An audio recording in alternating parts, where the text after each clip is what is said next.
Hello everyone. I thought maybe you'd want to see another video of my yellow-naped Amazon parrot named George.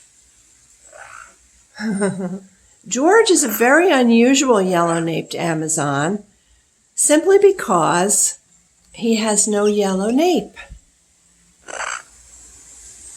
If you can see that. It's supposed to be around the back of their neck and the top of their head. He only has a little bit of yellow right on his nose. George did have a yellow nape when I got him when he was a baby.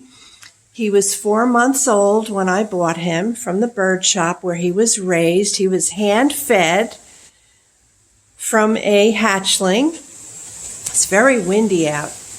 I am in Florida, and it's probably one of the coldest days that we've experienced since we've been here. So I'm not going to be out here very long because I don't want George to get cold, because they tell you that if you're cold, they're cold. So yeah, that's how I determine whether George is cold or not. And the sun was out when I first came out here, but as you can see, it's no longer out. So I wanted to tell you, George's beak was extremely long, and I took him to have his nails and wings clipped yesterday and have his beak filed down.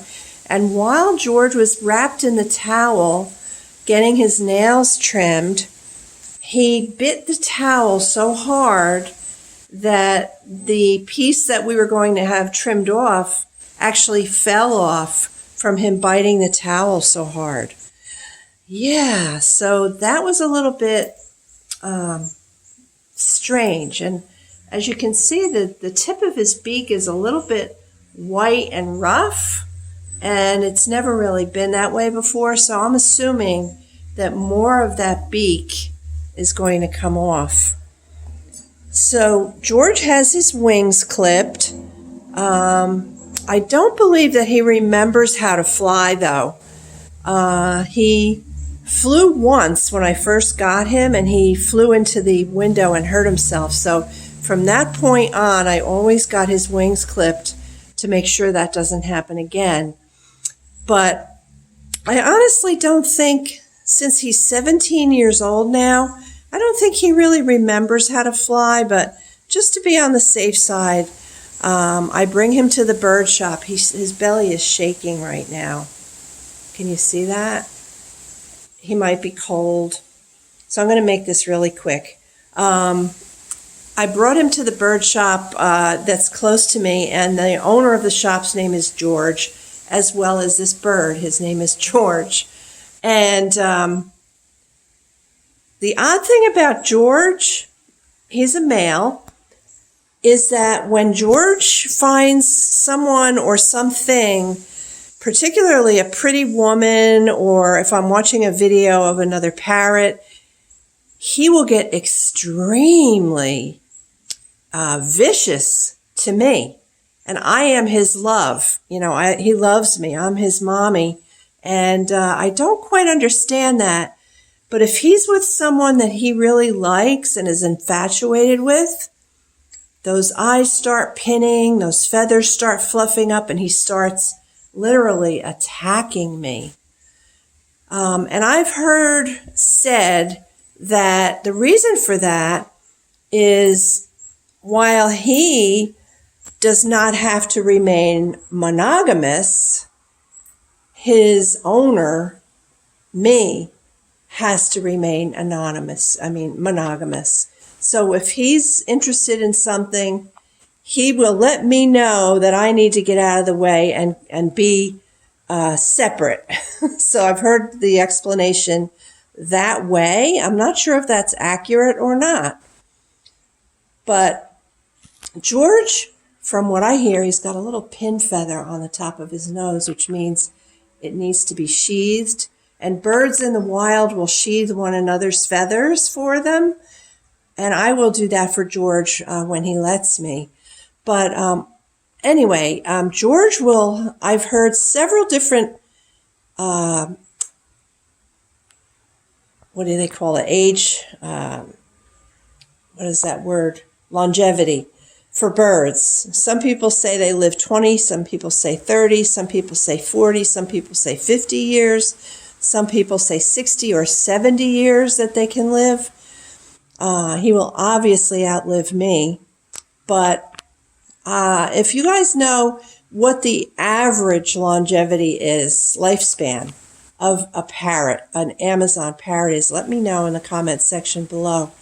And George is not an extreme talker because I'm quiet most of the time when I'm home, and I don't spend a lot of time just talking to George and teaching him words and teaching him tricks. But he would really probably enjoy that, because when we were living with my husband's brother and his wife for a while, there were a lot of people coming and going in the house. And he was so happy and so animated. So it's just me and my husband here, and we're quite quiet. So George, he says a few things, and once in a while he'll go through his entire repertoire to really give us a show. But the word he says most often is hi or hello. And he eats with us every night on one of these kind of portable trays. This is his old one. He has a new one in the kitchen, and I leave this one outside on the screen porch. But he eats with us every night. He eats meat, potatoes, and a vegetable, just like we do, and he has a little bit of a cookie for dessert. And if we don't give him food right away, he'll say hello. Hello, and he'll keep saying that until we give him some food. So that's pretty cute. And sometimes he'll say, "Want some? Want some?" And when he's eating his monkey chow, which is biscuits soaked in water to make them become mushy, he'll say, "That's good. That's good." So that's another thing he says. And when my husband comes home, he'll say, "Hi, Dad. Hi, Dad." And sometimes he'll say, "Mommy. Mommy." Yeah, but I'm going to bring him in now because it's chilly out here and I don't want him to get sick. So I hope you've enjoyed hearing a little bit more about my George, my Amazon parrot, who's 17 years old, who we love and adore. And he loves my dog. He's outlived 2 dogs so far. And Bentley's only a year old, so he'll outlive Bentley too. All right, guys. Thanks for watching.